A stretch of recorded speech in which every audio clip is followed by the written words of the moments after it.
बिस्मिल्लाहिर्रहमानिर्रहीम। अस्सलाम वालेकुम स्टूडेंट्स। आज मैं आपको 10th क्लास की फ़िज़िक्स का लेक्चर नंबर 3 बताऊँगी।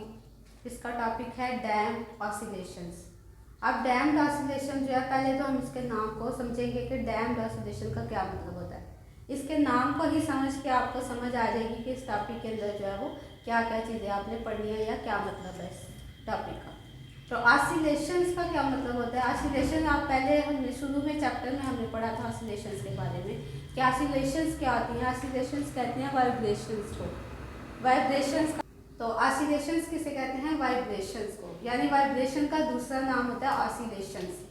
और वाइब्रेशंस क्या होती हैं? वाइब्रेशन का मतलब कि अपनी मेन पॉइंट के इर्द गिर्द अपनी मोशन को रिपीट करना, बार बार दोहराना, आगे पीछे मूव करना वाइब्रेशंस कहलाती है। और डैम्ड का क्या मतलब है? डैम्ड का मतलब होता है रिड्यूस होना या कम होना। तो इससे टॉपिक के नाम से हमें ये पता चला कि डैम्ड ऑसिलेशन का मतलब ये है कि वाइब्रेशंस का कम होना।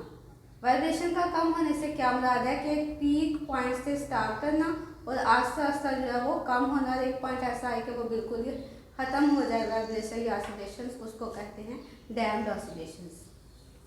तो सबसे पहले डैम्ड ऑसिलेशन में हम तीन चीज़ों के बारे में डिस्कस करेंगे इस टॉपिक के अंदर कि आइडियल सिंपल हार्मोनिक मोशन क्या होता है, डैम्पिंग क्या होती है और रेजिस्टिव फोर्स क्या होती है।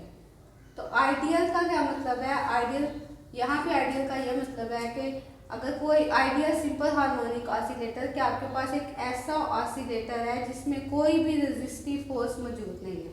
रेजिस्टिव फोर्स कह रहे हैं रुकावट की फोर्स, कि ना तो इसमें कोई फ्रिक्शन की फोर्स है, ना ही कोई हवा की रेजिस्टेंस है, कोई भी फोर्स जो है वो मौजूद नहीं है। तो ऐसे केस को हम कहते हैं आइडियल केस है।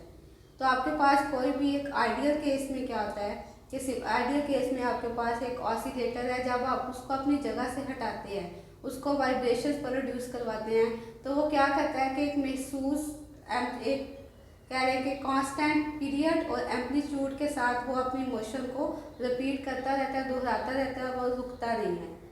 उसका टाइम, उसका एम्पलीट्यूड जो है वो सेम रहता है, वो अपनी मोशन जो है वो जारी रखता है। तो ऐसे सिस्टम को कहते हैं कि आइडियल सिंपल हार्मोनिक मोशन एक ऐसा सिस्टम होता है जिसमें किसी किस्म की कोई भी रेजिस्टिव फोर्स या कोई भी रुकावट की फोर्स उस पर अमल नहीं करती और बॉडी जो है एक कांस्टेंट पीरियड, टाइम पीरियड और एम्पलीट्यूड के साथ लगातार अपनी मोशन को जारी रखती है। लेकिन हकीकत में ऐसा नहीं होता। हकीकत में क्या होता है कि जब हम किसी भी बॉडी को अपनी जगह से हटाते हैं तो वो क्या करती है कि एकदम पहले अपनी मोशन को तेज़ी के साथ वो मूव करती है और आस्ता आस्ता जो क्या होता है उसकी मोशन आस्ता होती जाती है और एक टाइम ऐसा आता है कि वो बिल्कुल रुक जाती है। तो डैम्पिंग का क्या मतलब है? डैम्पिंग का मतलब है रिडक्शन इन एम्पलीट्यूड, एम्पलीट्यूड का कम होना। यानी कि जब भी किसी बॉडी को अपनी जगह से हटाया जाता है या उसमें वाइब्रेशन प्रोड्यूस करवाई जाती हैं, तो वो क्या होता है कि उसकी वाइब्रेशन या उसका एम्पलीट्यूड जो है वो आस्ता आस्ता कम होना शुरू हो जाता है। किस वजह से होता है? उसमें कोई ना कोई ऐसी रेजिस्टिव फोर्स आ जाती है, रुकावट की फोर्स आ जाती है, जिसकी वजह से उसका एम्पलीट्यूड जो है वो कम होना शुरू हो जाता है। फ्रिक्शन की फोर्स उसमें आ सकती है, या कोई हवा की रुकावट आ सकती है, या उसकी एनर्जी कम हो सकती है, जिसकी वजह से उसका एम्पलीट्यूड जो है वो कम होना शुरू हो जाता है और एम्पलीट्यूड का कम होना कहलाता है डैम्पिंग। जैसे अक्सर आपने मंदिर में देखा होगा कि घंटी लगी होती है इस तरह की, जब आप उसको इस तरह हिलाते हैं या उसमें वाइब्रेशन प्रोड्यूस करवाते हैं तो वो एकदम पहले उसकी आवाज़ बहुत ज़्यादा ऊंची होती है और आहिस्ता आहिस्ता वो आवाज़ जो है वो कम होना शुरू हो जाती है। अगर हम उसका ग्राफ देखें, साउंड का ये ग्राफ है, इसकी लाउडनेस का, ये डिस्प्लेसमेंट और टाइम के दरमियान ग्राफ है। ये आवाज़ यहाँ से एकदम पहले आवाज़ ऊंची थी, आहिस्ता आहिस्ता ये आवाज़ क्या होना शुरू हो गया, कम होना शुरू हो गया। तो ये ग्राफ ये शो कर रहा है कि एम्पलीट्यूड पहले बहुत ज़्यादा था और आहिस्ता आहिस्ता इसका एम्पलीट्यूड जो है वो कम होना शुरू हो गया।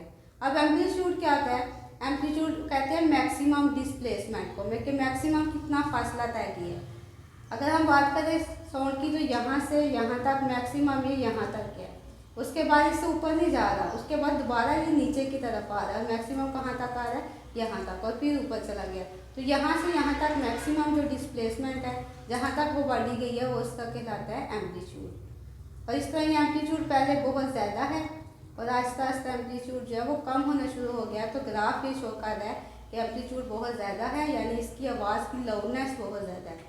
बहुत ज़्यादा ऊंची आवाज़ है और आवाज़ आहिस्ता आहिस्ता जो है वो कम होना शुरू हो गई है, तो ऐसे सिस्टम को क्या कहते हैं, सिंपल हार्मोनिक ऑसिलेटर या डैम्प्ड ऑसिलेटर।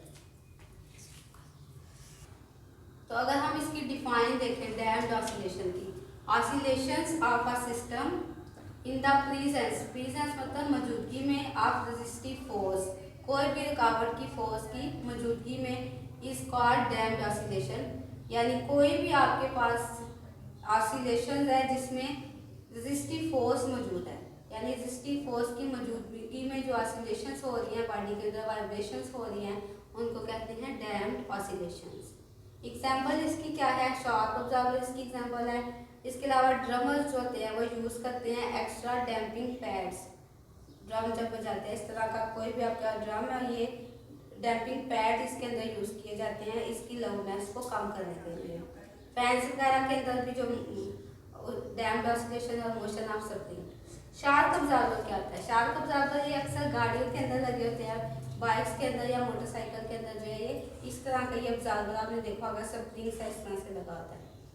ये क्यों लगाया जाता है, ये उसकी एम्पलीट्यूड को कम करने के लिए लगाया जाता है कि जब रोड पे कोई भी बम्स आ जाए या फिर कोई भी जंप आ जाए, तो एकदम से जब ऊपर से जंप आए तो इससे ये गिरने से इंसान जो है वो बच जाता है। ये क्या करता है, इसके एम्पलीट्यूड को कम कर देता है।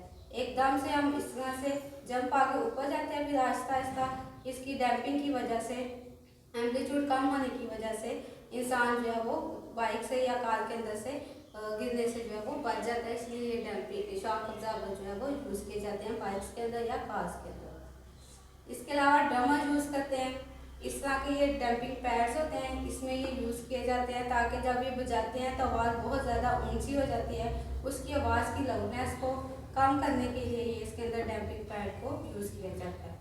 फैंस वगैरह के अंदर आपने देखा होगा कि जब पंखा चल रहा होता है तो उसके अंदर आवाज़ भी आ रही होती है, साथ साथ उससे हवा भी आ रही होती है, और जब हम उसको बंद कर देते हैं तो आस्ता आस्ता वो आवाज़ आना बंद हो जाती है या उसकी हवा एकदम से कम हो जाती है और आस्ता आस्ता वो बिल्कुल ही बंद हो जाती है। तो इस तरह उसका एम्पलीट्यूड जो है वो कम होता जाता है और रुक जाता है।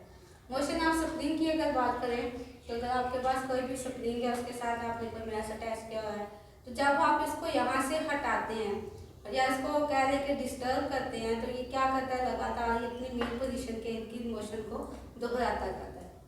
और अगर तो ये आइडियल केस हो तो ये मोशन क्या करेगी, होती रहेगी, स्प्रिंग रुकेगी नहीं, इसकी वाइब्रेशंस नहीं रुकेगी।